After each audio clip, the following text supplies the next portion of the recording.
Welcome to another episode of the Silmarillion Sessions. We're host Dr.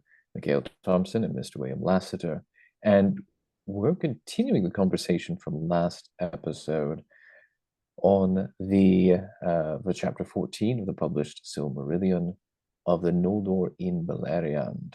Right, so we've got this lovely chapter and this really big geography lesson, but it's more than just that. See the debate in the previous episode, but it really sets the scene for things, not only as we discussed last time, the connection between peoples and places, and how places are just as much a part of the story as the doings of men and elves, but it really sets up the scene. And so some of the interesting things, it sets up the scene, I mean, in a very literal way, that we have key characters, key people in key places that moves us along. And some of the things we want to look at today and discuss is the founding of Gondolin, which is mentioned here. We have the founding of Nargothrond in here, and Galadriel is a key move in her development. Galadriel moving into Doriath. But we also want to talk about Morgoth. You know, throughout all this, there are the wars with Morgoth between the elves. Now the Noldor show up, and they're at war with, they're helping out the other elves that are already there, Thingol and his people, in fighting Morgoth. And Morgoth is where exactly? He's in the far, far north. He comes from a far north country, as in the Sumner's Tale, or the Reaver's Tale about the Sumner in Canterbury Tales. The fellow runs, the character is the Sumner, I suppose, and he runs into essentially an ecclesiastical prosecuting attorney, for lack of a better, right? Essentially that's what he is, and he runs into the devil, and the devil wants to make, devil's itching to make a deal. That's not quite a fiddle off, but it's who can screw some poor lady out of her coinage, right? So it's the challenge, and the devil or the summoner are better at it. But the summoner doesn't recognize the devil in disguise. He's disguised as a cart man with a cart, and his pony's stuck in the mud or something like that, right? But they get to talk. He says, "Oh, where do you come from?" The devil just kind of smiles at him. "I come from a far north country." Right, from the land of the ice and snow, right? Which would be Minnesota. That's right. He comes from the land of the ice and snow. You Yes, live a in lawyer Angband, from in fact. Minnesota. What's that? You live in Angband, basically. I think I do. At least we're very close to it, somewhere down yonder near the capital. Ah, yes, yes. Yeah, that's a good line. So let me call up the map here of the interactive map of the Lord of the Rings, which includes, of course, our story. Our fair city. Yes, and here we go. There she is. And if we're looking at this, we're looking at this map here, and I'm going to play dumb because I am kind of dumb when it comes to this era. But to clarify, right? Doriath here.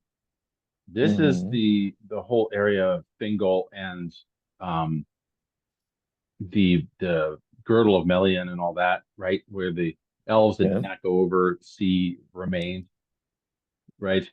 Originally. That's right. And to be clear for myself, but for others as well, on the chart of the elves, those are the Teleri, is that right? Yeah, the Calaquendi are those who are called, but the ones who respond are the Vanyar and the Noldor, and the Teleri respond, but then they linger there. Yeah, because they're split, right? They're the Teleri that go over, and they're the boat makers over in Elvenhome, by Valinor, or in the edge of, they're in Valinor, right? The edge, the shore. They stay on the shore because that's where the kinslaying happens with against the Teleri. But there are some that stayed behind, right? Because they couldn't find Elwe Singolo who, as the language evolves, becomes known as Thingol, because the Yeah, S right. elides into a theta. Okay. Fun And little that's thing. this Yep. And that's this one there, here. right? So that's where he Okay. sets up his kingdom there. And now they're their own proper people at this point now. So much Okay. time has passed. And then we have the Noldor who come across either by boat after the splitting of the Noldor back this way on the left. And Mm, some come across by boat, and others have to cross over the North Ice, which is way up here right. off the map. Okay. And The again, I wish I had Helgrass. gotten it, but that Middle Earth Atlas that's done by Karen Fonstad is really good for this. And I find Oh myself yeah. consulting it frequently. Like, oh, where was that? Where's that take place? But some of the Noldor come across the ocean, some come down across the Halkaraxe, and the first ones that come across land somewhere around here, I think. Vinyamar, somewhere around there, maybe, perhaps, or perhaps it's in the Firth of Drinking. So anyway, they land here on the western shore, and then they're the ones that Mm-hmm. meet first with Thingol and his people, and that's Fëanor and his son and their Yep. people. And then the other group of the Noldor that come across include people like Galadriel, who comes down across the grinding ice and into this area later after things have already occurred, wars have already been fought, et cetera, et cetera, et cetera. Am I correct so far? Does that sound right to you? Yeah. I think that sounds right. Okay. So now we get to this period where the Noldor are all back here in Middle Earth, as well as the Teleri that remain behind, not the shipbuilding Teleri, but the ones that remain. And I'm looking at my other chart over here. The Teleri that remained are the Sindar, and earlier than they were the Nandar. The Nandor did not go over to the east or to the west. I mean, the Sindar went over to the west and almost made it, but then stopped there in the woods, and that's Thingol's people.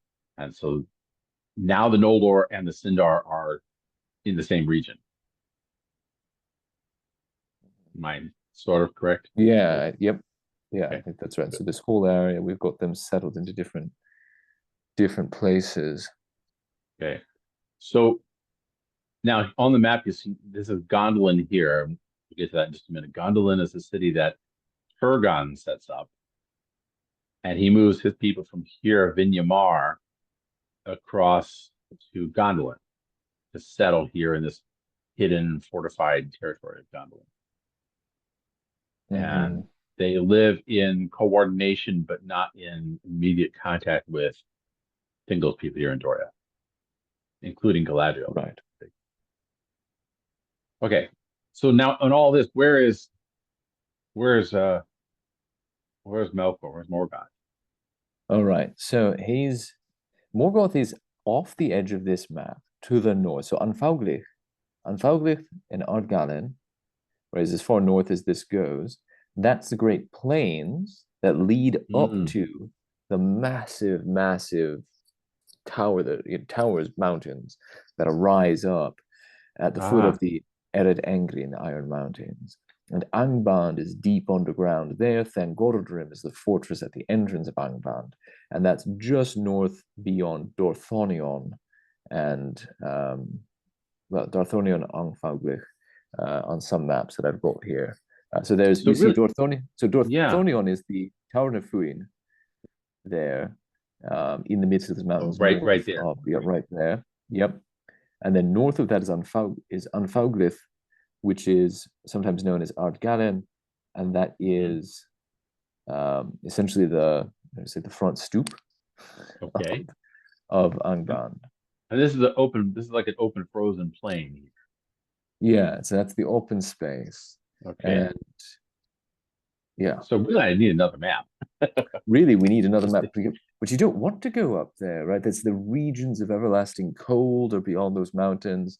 And in those mountains, there be dragons and right. Balrogs that ride dragons. And Yeah. deep underneath it all, a cranky old man with a crown, Yeah. Iron Crown, right? iron crown. With pretty jewels in it. That's right. Really shiny jewels that burn him, but he Yeah. can't let go of them In the dark. But that's, I in the mean, dark. that's kind of interesting because you don't want to go up there, but of course, not to give it away, but later on, people do go up there. So they They do have to go up cross there. this. This area becomes significant. So I really should look up Yes. another map. This is So the map that this, I have on page well, I 121. want to point this. This is it's not easy to. There's not much done that way. So this is an interesting point. Much of the activity happens down here. We have this map down, I should say, really over here because we're looking at a modernized map with north up. Remembering all of these in Yeah. their real conception would be east up, Hmm. but it'd be too hard for the modern man, big dumb stupid folk like you and me to wrap our minds around. Um, but so they go up there to the north. I think there's something significant about the fact that these maps get commissioned here. We understand we're the home. These are maps of home. Some of the most significant plot events happen not at home, but over there. Hmm. We don't have a map of Hmm. over there. I mean, we have some, they exist, people have done them. But most of the standard maps that you'll find, Middle Earth, even the Silmarillion ones, like what we've got here, and this is fairly standard, don't necessarily, and in my experience, usually don't include the far reaches, the over there, where the Hmm. some of the big battles happen, where Morgoth's fortress is itself penetrated Hmm. and deeply by by two daring individuals in a dramatic rom-com that spans worlds. That'd Um, make a good movie. hey, do you think somebody could get the rights to that? We could maybe Netflix could put together a nice little. Yeah. Never Yeah. No, mind. I won't hold my breath on that. I'm afraid I won't hold my breath. Well, what's because there's a big mystery. What was happening to Baron and Luthien after they came back to life and lived happily on that island? I mean, all that's untouched material. That would be fair game, right? That's Looking true. That's looking for true. the next episode of an Amazon thing. Yep. That's right. And as my Oh, brother God pointed save out, us. yeah, right. My brother pointed out you can make all sorts of stories of characters living contemporaneously with the major characters of Tolkien. Why Right, not? Some foot right. soldier in the army of Fingolfin or something like that. That's Sure, you right. can Why are do we that. doing this anyway, man? I don't Yeah, believe right, in this fight. exactly. Or one of the old Lord, damn, it's cold. That Right. sort of thing. I can see All that. the all the all the cadets on the crossing of the Helcaraxi, right? You've got Yeah, years and years and decades crossing the icy norths. There's lots of material you could go through there. there's a Good luck, lot folks. there. There's a lot there. Um, So back to but this map then. back Back to to this this map. map. So that it puts Gondolin very interestingly placed, because as we'll see, Gondolin is supposed to be this hidden place, and Morgoth can't for the life of him find it. A beautiful map gives you the punchline to the joke. It's Mm, right there. It's almost the hmm. first thing you'd hit if you cross the mountains. Like That's right. put it right outside his front door, you know. Yeah. Um, Yeah. you've got Doriath, just south here. That's one of the major kingdoms. You've got Nargothrond, right, which is a realm and a city and the surrounding realm by was it Finrod? So I think settles that. Uh-huh. Uh-huh. And we really get this. Well, the mountains to the east become significant later when we get some dwarf elf conflict going on there.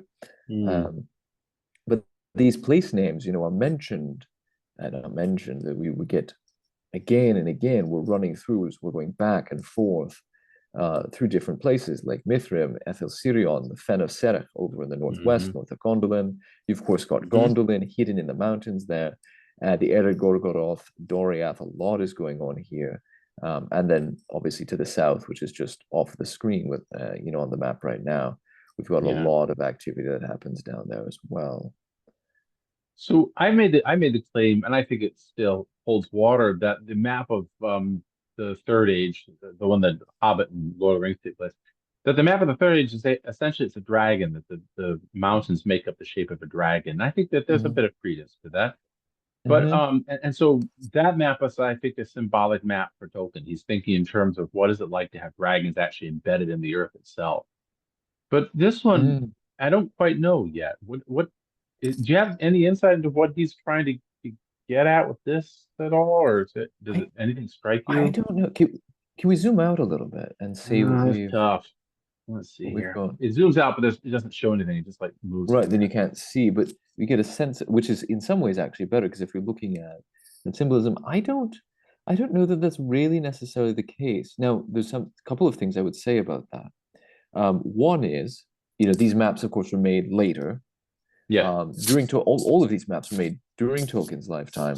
We're most familiar, of course, with the Lord of the Rings map that's made during his lifetime. Obviously, it's part of the published works. There's a cartographer who works on them. She puts them together. I think it was a she. Yeah.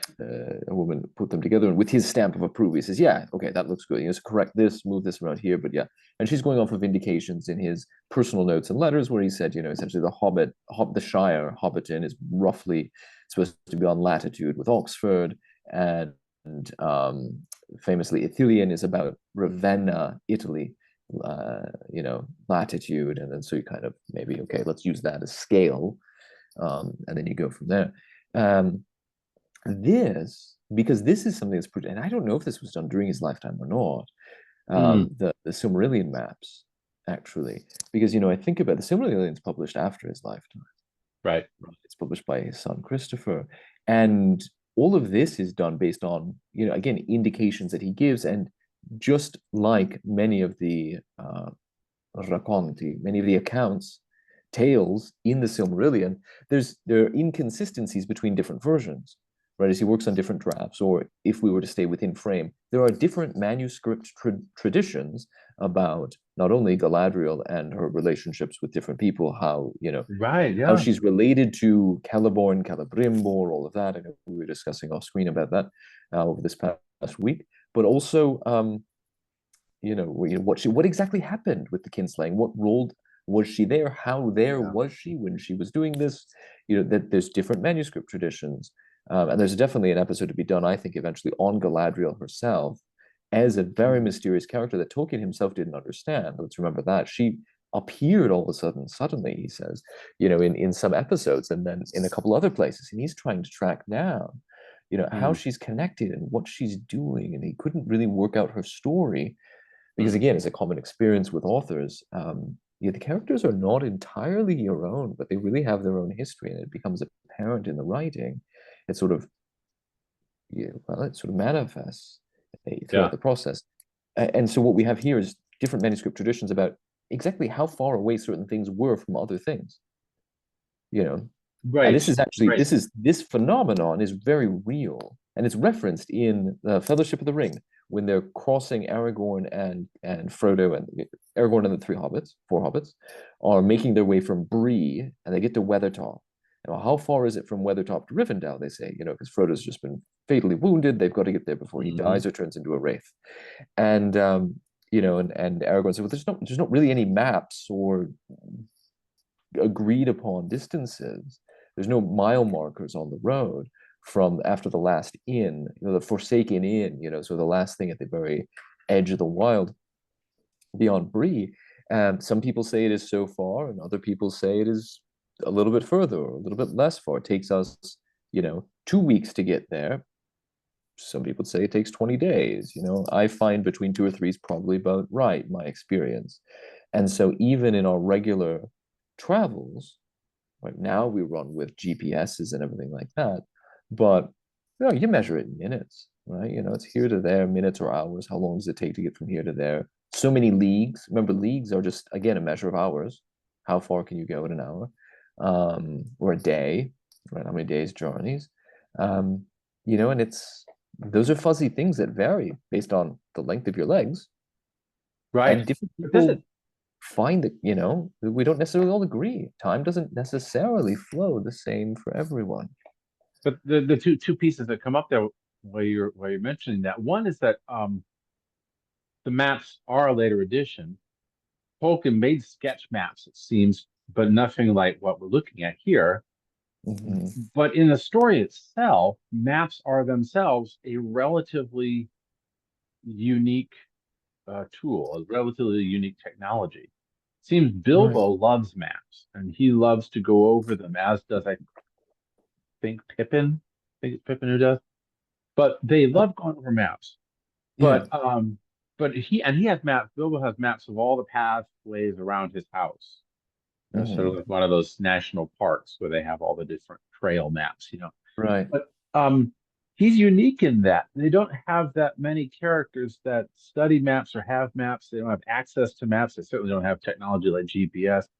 So it's not as though they are themselves in the world accessing maps on a regular basis. So Bilbo's unique about it. I think there's even a comment in there where Mary says to Pippin, I forget what it was, talking about the forest of Fangorn, I think.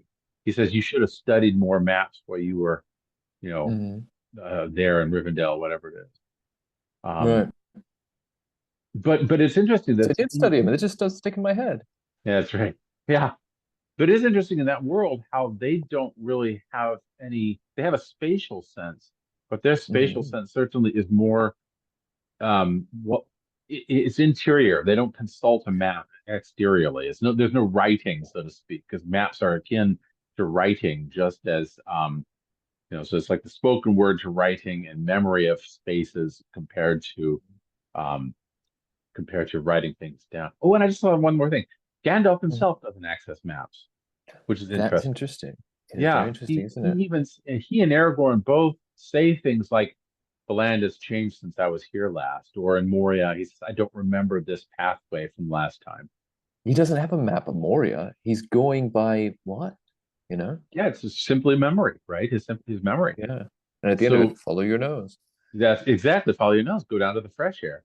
But it's interesting that use of maps is really located only in a few characters, and those Hmm. characters are a little off anyway. Like Bilbo's a little off with this map making stuff. So that's kind of intriguing. But it does raise the question for us of Yeah. what is it about us using map technology that changes the way we think about the space around us in general? Well, I Um, think that's very true. And if I could, just say something, yeah, we know the maps of Middle Earth, excuse me, I should say the Lord of the Rings and the Hobbit, precisely because they fit within the frame. The Hobbit, because the map of the way to the Lonely Mountain is a key player, it's a key character in some ways yeah. in the story. It's a key element of the story. And that map, when it's shown to the dwarves, they find it utterly useless because we know how to get there. I know where it is. Or shows a dragon on it. That's Okay, well, right. that'll be easy That's enough to right. find without a map needed to find. But what purpose does the map serve? The map is almost there just to frame the message that says, hey, by the way, Dingus, there's a secret door and it's right here. It's not to show you your way around, it's to indicate precisely treasure is here. Yeah, Look Mark, at it's that the finger finger, the pointing. finger The is the finger hand, pointing. pointed beautiful Look, medieval it's style right thing here. right there. Um, and then there's some hidden message, right? There's a hidden message that they see when the thrush knocks on the first day, Durin's day, whatever. Here's how to get the door to open magically, or rather, here's when you have to be there for the magic to happen and the door to open. Um, but it's not there to show you how to get from point A to point B. So that's an interesting, the use of the map Hmm. is not to show you how to get from point A to point B.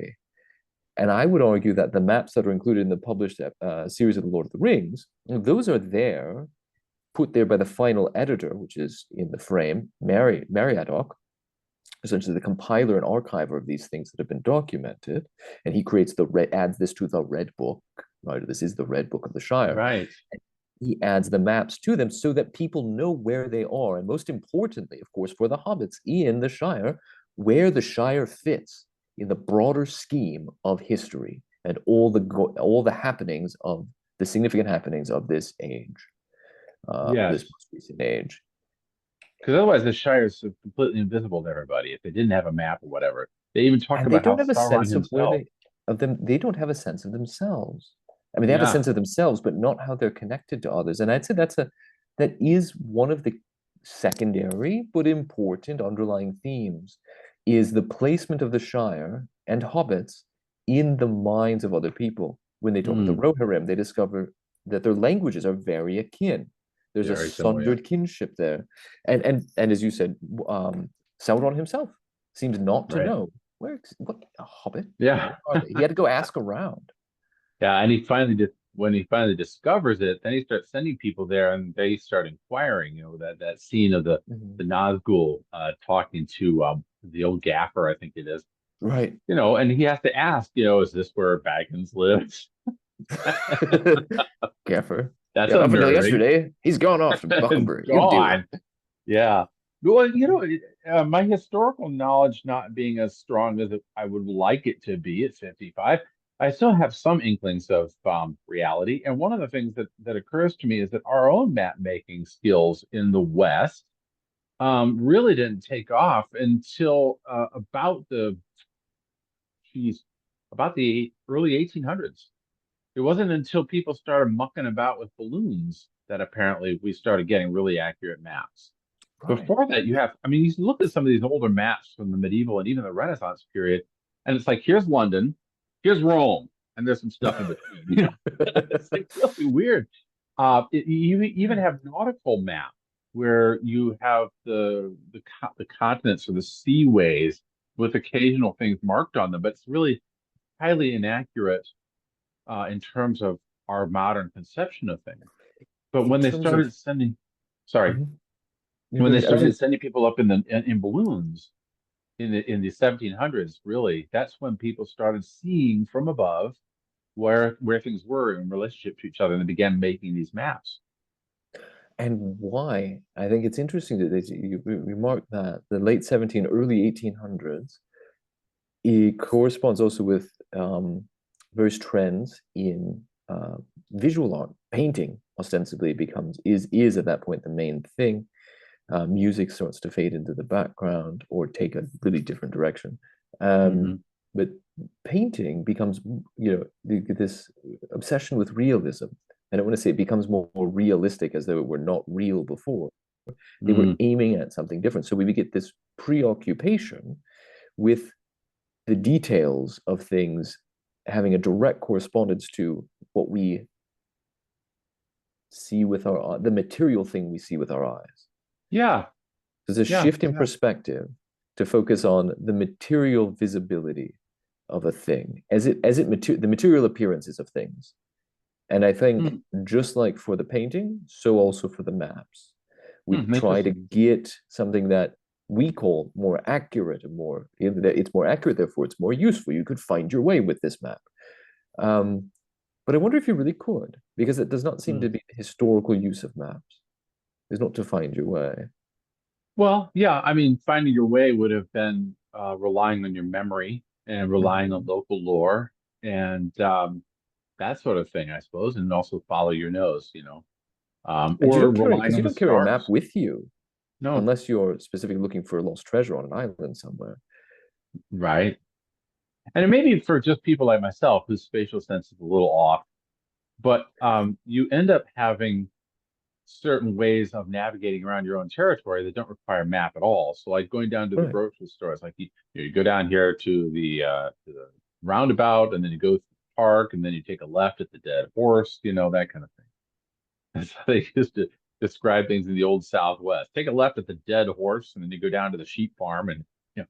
Yep. But it's not a spatial thing in terms of looking at an actual map itself.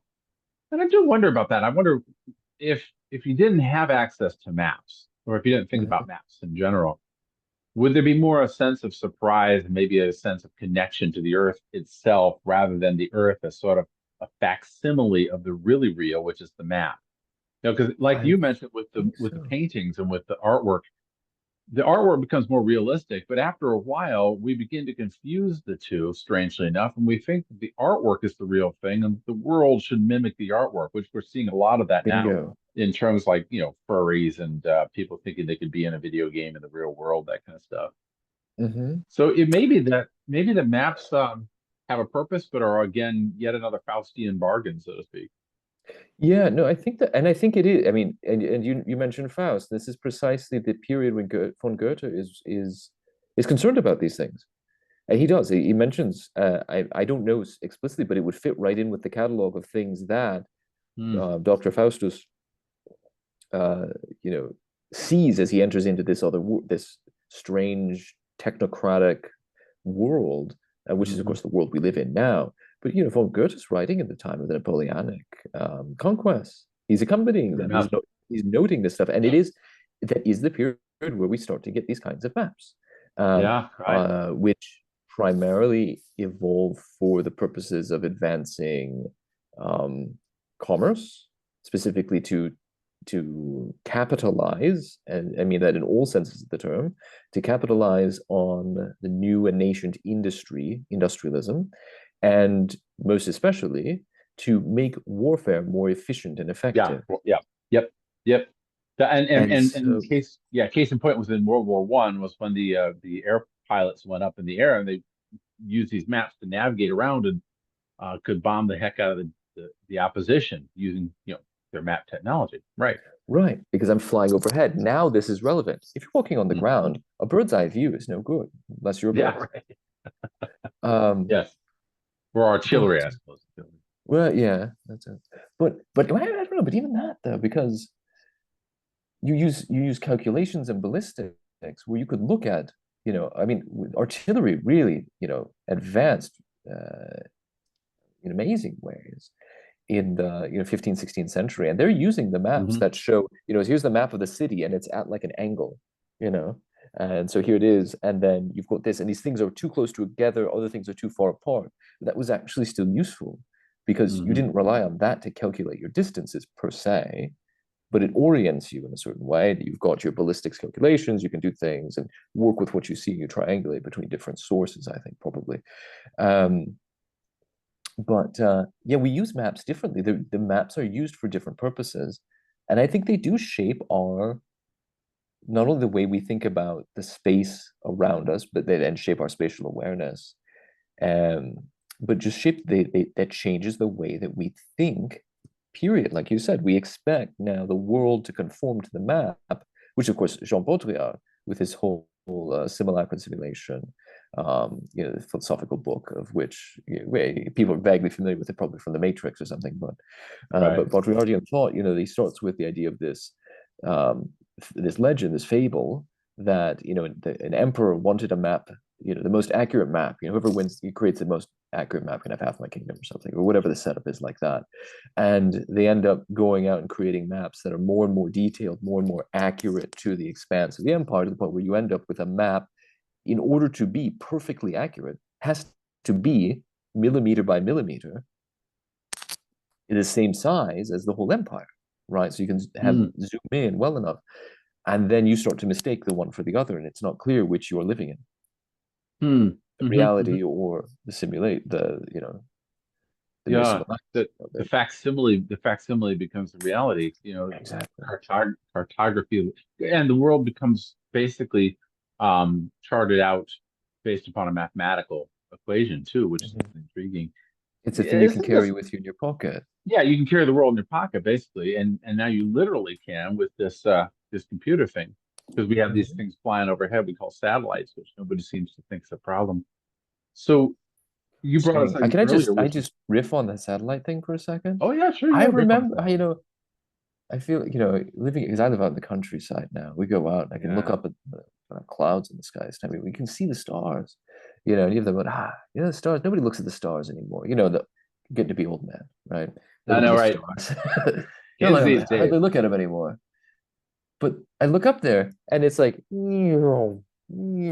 these things. Well, there's a star. Nope, nope, nope. It's not even. I don't even live in New No, York City. These are not things taking off from JFK. no, These aren't no. airplanes. There's The satellites semi everywhere. And I semi trucks in the remember, sky. yeah, semi trucks in the sky. You remember more than I do, I'm sure. Much longer period. But I remember when it was a big deal. It was so big a deal that there was a satellite in the sky that you would be able to see. They published it days ahead in the newspaper to say, if you live in this area, you can go out at 9:30 p.m. and you'll Yeah. see Sputnik flying by. Yep. I mean, Yep. and now Yeah. it's cluttered. It It's started. sky garbage. It's sky Yep. garbage. And you had started with one little potato, and now you have a whole potato salad up there. It's crazy. Like, It's go ahead, shout at the clouds. shouting at the sky. But back to Earth. But it's not unrelated, though it may seem to be a tangent. The stars are what most people navigate by. day or night. I mean, look at some of the early Boy Scout handbooks too, from turn of the century. You know, how to find your way with the stars at night. Which you really do, right? They make reference. We know where we are, or you've gone so far south that the stars are strange. Hmm. We don't see there's different constellations there. Hmm. But the maps, I think it does. I think if you have a realism, if you have a map from a realist perspective, your relationship with the world around you is trying to get the world to conform to what's on the paper. Yeah. Because I need to recognize, because this is the primary referent, and what's out there is only recognizable by what I have here. Right. Very different relationship if you have the spatial knowledge of the place and the routes that you take. And when you see a picture of it, however impressionistic, however abstract, rough, inspired, kind of cute little Renaissance drawings of city by city, like you're saying, London and Rome, you recognize the picture from the reality. The reality is the primary reference, which means you live in the world. You don't live on the map. Navigation by Yes. map, you live Right. on the map to find to I said the world becomes secondary. The world becomes the Yeah. tool. Yeah. And I have a speculation. We talk about how the World War One and even the Franco-Prussian War were wars of nationalism because you had the rise of nationalism at the end of the Yeah, 19th century. yeah. And nationalism, which was a very recent phenomenon, really a phenomenon born of the Enlightenment, might not have been such a big deal had there not been drawn these political lines that are actually non-existent on the face of the earth. So if you've got a geographical map, you're mapping all the mountains and rivers and lakes and fields and stuff like that. But a political map maps the border between Canada and Minnesota, right? Or Minnesota and Mhm. Wisconsin, or whatever. And you want to get that as accurate as possible for legal purposes so that the king of Minnesota can collect the taxes from the peasants. But when you cross over, like we always joked about this when we were traveling south, when you cross over into Wisconsin, it says, "Welcome to Wisconsin." You don't feel like a thrust of like boom, something hitting you, or it's no different. It's totally the same land. The only difference Yeah. is one's on one side of the river, one's on the other. So on a geographical map, you have the division of a river, or sometimes you'd have the division of mountains, like there Mhm. between France and Spain, but you wouldn't have these political divisions that then become so contentious that we have to get the lawyers involved. There's an interesting thing there in northern Minnesota where when we have a little notch there at the top of Minnesota on the map, Yeah.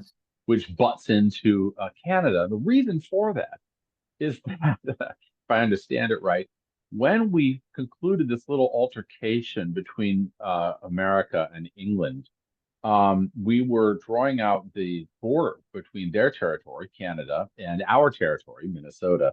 And they said, yeah, the border goes somewhere over here, like over that way, you know. But the problem was that they had miscalculated where the actual geographical things were in terms of the border. So when they went to extend it later on in the 19th century, when they went to extend the border westwards, they extended it, but it was further south than where the original border agreed upon between Canada and England was. So if we'd gone with the original border between the two, the border would have kept on going at sort of an angle, and we would have had all this land out there in the west that was actually belonging to Canada, to England. Like all of British Columbia would Right, be. exactly. So they actually lowered it and made it more like horizontal on the latitude line. And but then that left this notch right there, which juts into Mm. Canada. It's actually the difference between where the border was before accurate measurements and then the border after accurate measurements, if I understand it right. And at least like an island, Mm. there's at least like an island up there somewhere, which is actually American, which is in Canada. It's Yes. it's the weirdest thing. There's an But island in the southern part of a peninsula or the southern yeah, part of that's what it another is. island. That's what it is. They're Yeah. called there. There was an old French, there's amazing history of that place, by the way. But yeah, for another time. But Yeah. again, Right. reference to events in a place Yeah. versus And reference to political boundaries drawn on a map. and my point being is that when you do those political boundaries, you end up creating more artificiality Yeah. and more removed from the actual geographic world itself. So Yeah, But and the human world, because troops march in one day and say, okay, our lawyers have oh yeah, agreed that you are now French or you are now German. I would say, yeah. was? What? Okay. Yeah. ¿Qué es There eso? are, No like we comprendo, were talking amigo. about California, right? California. There's Northern California and there's Southern California, you know? Right? And that's a political And difference because, you know, and we don't mean, Frisco and the pine woods of the north versus LA.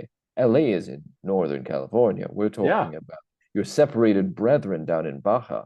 Baja, right? Exactly. Which is still California. It's just, It's California. not. So yeah, it's very odd. I think it makes it a real removed artificiality. And I think in some ways what Tolkien is doing here is that geographical discussion Mhm. of a world rather than a political artificial remove. But then you have to have the maps so that people can figure out, okay, where's Gondolin? Where is it? Oh, there it is. I get it. Right. Because and I think these serve a really good purpose in relationship to the story because you look at the story first. Nobody's Yes. using this map to find their way through Doria. You're reading the story, you're understanding the events, and now you say, I understand this. The map illustrates or illuminates what you see in the text. It gives you a Right. sense of placement of this is happening here, and that other thing is way over there, or this guy was passing through this area, Yeah. and what's Turin turns out was going right nearby. They just missed each other. Yeah. It actually can build a tension, Yep. build tension in the reader by reading. Oh, the armies, but they're marching. They're closer. They're right there. You get a sense of that when you have the geographical placement. But you're following the story Yes. first. That's Yes. primary. Yeah. And you can get a sense too of where things are in relationship to each other. Mhm. The rivers in relationship to the forests and things like that, which I think is very helpful. Exactly Yeah, right. it Exactly. occurred to me though, this story, the the villain, um, the Bet Noir, is Morgoth, Melkor. In the next Hmm. story, the villain, the Bet Noir, is Sauron, his subordinate. Right. In the next map, let me flip to that really quickly. In the next map, you have Sauron, which is Dragon Man. What's Saruman is Dragon Man. Sauron is Dragon. And here's the dragon, right, in Middle Hmm. Earth. So if we're to talk about the symbolic map here, we're talking about a world that is controlled or dominated by the Sauron, the Dragon Man. You go back to this for a minute, and this is I'm just spitballing here in some ways. The Bet Noir that dominates this world is Melkor, Morgoth, Melkor. Melkor is, if I remember right, doesn't that mean something like the beautiful sound or originally that he wanted to be? He's like the choir boy in Lord of the Flies, who ends up making the Yeah. whole group that hunts pigs. They have beautiful voices, right? Beautiful voices, but they're not good kids. And Right. Melkor's like that. Yeah. So he wants to seize the song for himself. He wants to seize Middle Earth. He wants to seize the elves and twist them into orcs. And what do we have, interestingly enough, here? But you've got something like an arm and a claw. Now, this Hmm. may be purely because of the map maker. I don't know. But it is intriguing the way that you could look at this Middle Earth, this section, as the claw of Melkor almost reaching out to grab the land, grab the world. Whereas the other one is the Sauron, the Dragon Man dominating of Middle Earth. I don't know. It's kind of neat that way. You can't see that unless you have a bird's eye view too. Right. Right. No, that's interesting. I think there's definitely an interesting possibility of an interpretive element of the world, how the world reflects then the events of the times that are concurrent with what's Yeah, going on yeah, here. I think it's an interesting thing too. It's remarkable actually. We don't tend to appreciate it because you know we realize the absence of political boundaries here or yeah. in the Lord of the Rings. Well, no, you may say well, there's obvious reasons for that, and of course, historically, people have always drawn political boundaries in some way or another on maps, more or less, kind of, sort of. we look historically and tend to draw a map. We, modern people tend to draw maps on historical lands. And sure, they exist to some extent, but in this chapter, he describes, Thingol. He ruled over Doriath, and that's Yeah. roughly, here-ish. Where is the line that separates Doriath, not Doriath? That's not really so important. Mm, Where's the line that separates the realm of Nargothrond from, I don't know, does the realm of Nargothrond border Doriath, or is there kind of no man's land in between? Because hmm in the modern world, since the 17, really 1800s, right, since the 19th century on, we eschew lack of clarity, in large part because of because of nationalism and the nation state, the rise of the nation state, that every inch of the world must be mapped and dominated. This belongs to this group, this belongs to the other. This is Afghanistan, and next to it is Kazakhstan, and next to it is Yeah. India, next to that. But of course, the reality, and this is to the everlasting consternation of Enlightenment Westerners, the reality does not reflect that at all. Yeah. Right? Like, there isn't a unified political entity necessarily in some of these places that says, okay, here we are. And there even is a we, right? But they're just Yep. different people moving about doing their thing, maybe slowly following the buffalo. Why should we Right. have we don't work that way. But even established kingdoms and realms in Europe historically, very vague on their boundaries, often because it's not about Yeah. your space on a map so much as your relationships of loyalty with other people. So hmm the Duchy of Lorraine might be here for one generation, and then it shifts to be over here with another generation because it's about political alliances, not about living in a certain territory, making you hmm belong hmm to a ethnos of some sort. and cultural connections as well. You have more of Absolutely. a cult. So like the difference between Cambodia, Laos, Vietnam, and North Vietnam, South Vietnam, that difference was not so significant for the local people, but it was very significant for America back in the 60s and got us into a lot of hot water, right? Because we had that little disagreement over there over oil. And basically trying to get rid of the people we're supposed to be fighting, which is North Vietnamese. And we ended up sometimes hitting people that we are not at war with because they're Cambodian, right? But they're not. What's that? They're not Cambodian. They're actually North Vietnamese, but the North Vietnamese are actually South Vietnamese, and South Vietnamese are actually Laotian. The difference was not so significant, but it was very significant when it came to the political element of the war there, Mm-hmm. and that's tricky. The other thing that I was thinking was I was reading just this morning about how Vienna now, the Oh yeah. predominance of the population there is Muslim, right? So who's their allegiance to? Who's their alliance to? So, Well, I wonder if it is. I'm not sure. I will say uh-huh. it's at least tends to be Syriac and Ah, Turk interesting. Arabic. Now, Yeah, and Vienna has always held a prominence in the Greater Levant. And yeah. for some reason, one reason or another, there's a little political stuff said out there Mm, now. It may be predominantly people of Muslim persuasion. I'm not sure about that. It might be, mhm. but I would take that with a grain of salt. Okay, yeah. Because it's also one of the biggest, well, Vienna, the Netherlands, and Sweden, which I cannot wrap my mind around for the life of me. The main centers of Syriac Orthodoxy in the world now. Ah, yeah, ISIS yeah. having pretty much, ISIS sponsored by the United States, having pretty much cleaned out Mesopotamia.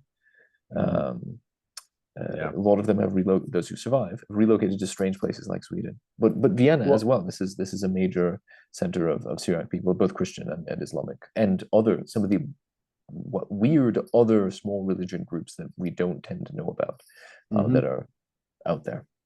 So what I was getting at ultimately was that Mhm. Vienna has always been a cosmopolitan city, because it has Yes. it's on the trade route, it has all these different cultures in it, but the cultures themselves shift, decreasing or increasing over time. And so the Hmm. increase seems to be in Vienna. There has been an increase in the Muslim population. So on a political map, how do you draw that? On a Oh cultural yeah. map, Vienna is still in the same place, and it's still got the same connections culturally to neighbors and the geography. But how do you draw that politically? How do you? Is it still? a quote unquote Western part of the world? I mean, it's very hard to figure that one Mhm. out, I think. It does tend to border the. I mean, you notice the tops of churches tend to look like upside down turnips now. All of a sudden, Yeah, right. as soon as Yeah, you get right. to Vienna, you get close to Vienna, you start to see the different kind of architecture. And well, don't you know, um, the what became the Austro-Hungarian Empire Yep. existed mostly east of Vienna. Right, most of it, I mean, or Vienna more or less in the center, very much little to the west, somewhat to the south, and to the east. So this is a place that went to Ukraine, right? Yeah. It's further the further land, right? It's called that way for a reason, both in terms of Muscovy and in terms of Vienna. And at various times in Vienna, is it dominated by Magyars, right, or the Hungarians? Um, is it dominated by Germanic peoples?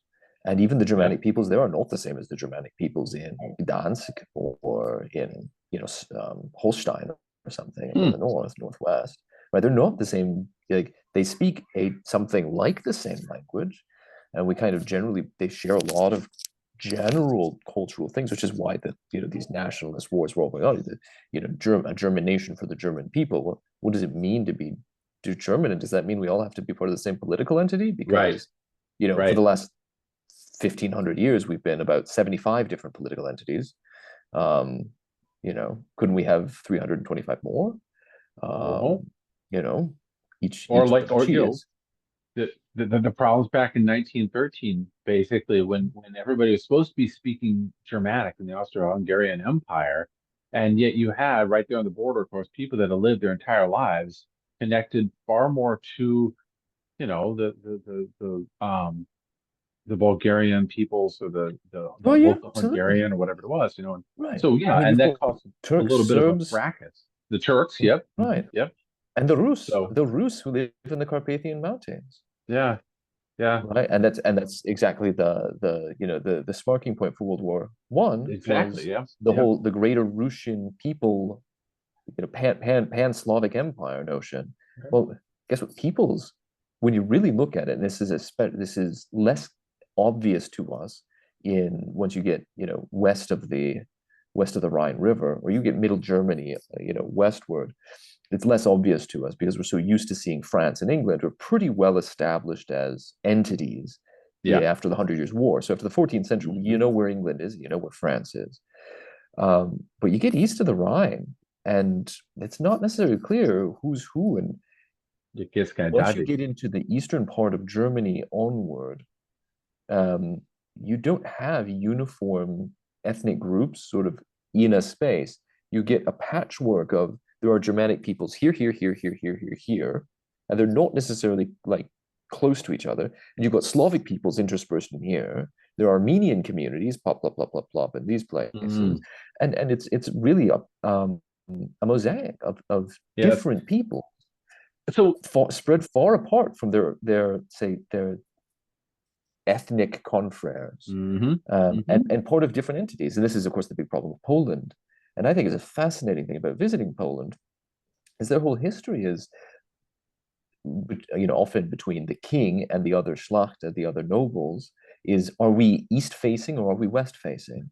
Yes, Because yes, are right. we Asiatic peoples? Because many, there was a trend where we are the descendants of the ancient, this Persian types, this became the fashion.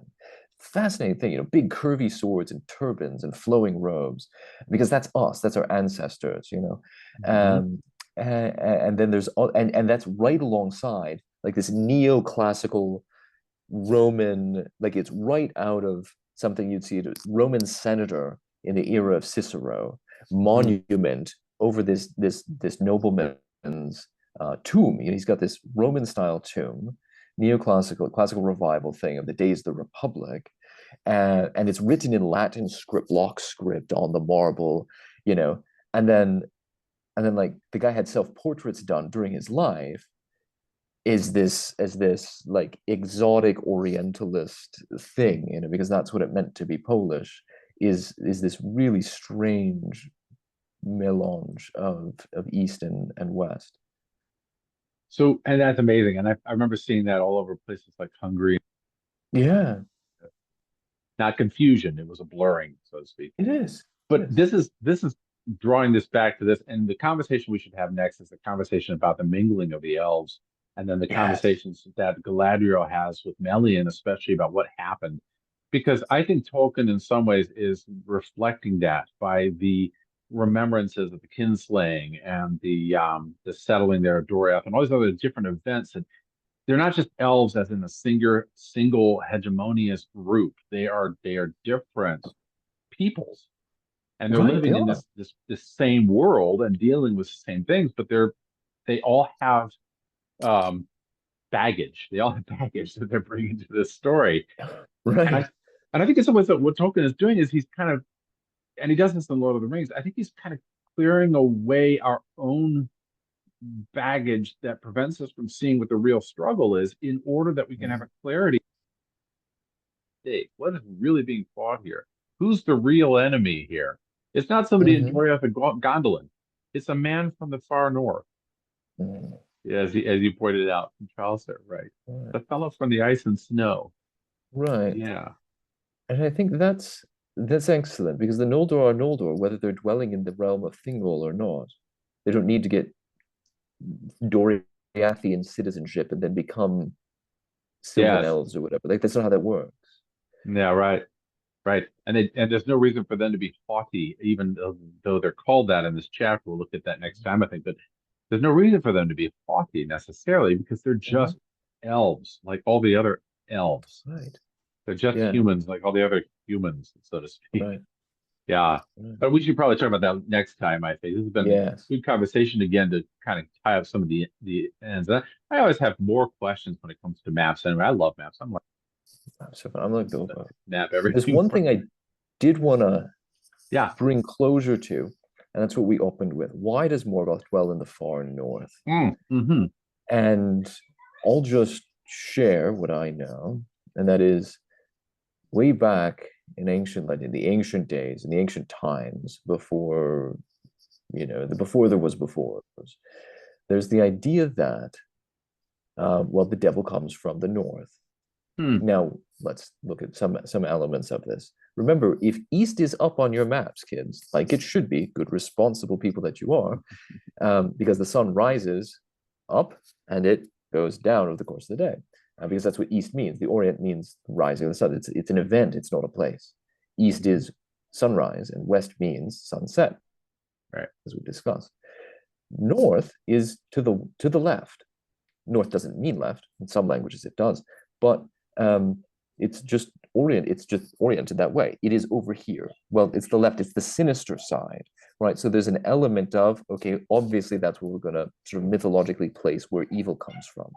But there are these ancient legends about these demon men, these monsters, these giants, etc. These horrible titans and creatures like that.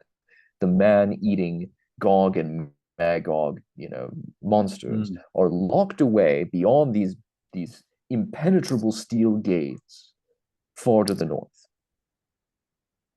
Right. Whether that's done by Alexander the Great or whether that's done by some other ancient hero in long ago, long before time, there's some great legends out there about these things. But Mhm. they're located in the north for one reason or another. That's there, and that's somehow part of, I would argue, part of a collective consciousness of at least large portions of the human population, Mm. that these wild raiders come from the north, whether that's the Mongolian horde, Attila and his buddies, or the Vikings, right? All of these become re-manifestations of that deep knowledge that there's something dangerous that flies out of the far north at some point, raids and pillages, and then disappears into the night. Or And so even I think further back, that's why. Yeah. or even further back, because it could be a more than human thing. You think about the flooding of the North Sea came from a tidal Yes. wave that came from the north, Mm-hmm. or the pushing of the glaciers The back when it was glaciers, really cold. They right? came from the north. The great floods that scoured the west of America were when those ice dams broke from the north. Yeah, yeah, that's Oh, intriguing. that's interesting. And the thing from another world. If you ever watch that movie, the thing from another world, they find his spaceship trapped in the north. So, Mm-hmm. yeah, it's that's interesting, huh? And it could also be a symbolic element because Mm-hmm. like Dante, who puts the frozen ice lake there at the bottom of Right. Hades or hell, it could be symbolic that we simply know that frozen weather you can't live easily in Right. really cold weather. Maybe that's part of it. Um, that territory is antithetical to human life and Freude. One doesn't frolic very much when it's minus 40 degrees. You don't go frolicking around out there. Not much. No. Yeah. Unless But yeah, it's unless you're but insane. No, so maybe that's part of what it is, that maybe Morgoth and these demon characters and others are far removed by whatever they've done. They're far removed from the thing that gives life, the golden ore that comes from the Orient, the sunlight itself. They're far removed from it. And if you're going Mhm. to go somewhere that's far from the sun, you're going to have to move away from the equator. So you have to, I mean, we're talking a flat world here, not a round world, but you're Right. going to have to move far from where the path of the sun is, which is the equatorial path. And so that means definitely either the North or the South Pole. And we're in the Northern Right. Hemisphere, so it's obviously going to be the North Pole. Be in I the wonder if they north. have stories. I wonder if they have stories like that similar to this in the southern regions. The southern I'd be hemisphere. very curious. What do the original people of Tierra del Fuego down in Yeah, Argentina have? What about the folks of Australia and New Zealand? yeah. Do the Aborigine people have legends that the demons come from the south? Oh, That would yeah, be I don't know. interesting. That would be very fascinating. Uh, okay. Well, let's bring up more of that. I like that idea. Let's bring that up again next time. All right. Sounds good. Well, until then, this is a very good discussion. I really appreciate it again. And Real pleasure. yeah. And when it's colder, next time we meet, when it's colder, we'll talk more about the North. But I also want to talk about some of these heated conversations that occur within the office. So Yeah, thanks very much, sounds and great. farewell Thank you, wherever you sir. fare to your area. And, Meet. and may the wind under your wings bear you to where the sun sails and the moon walks.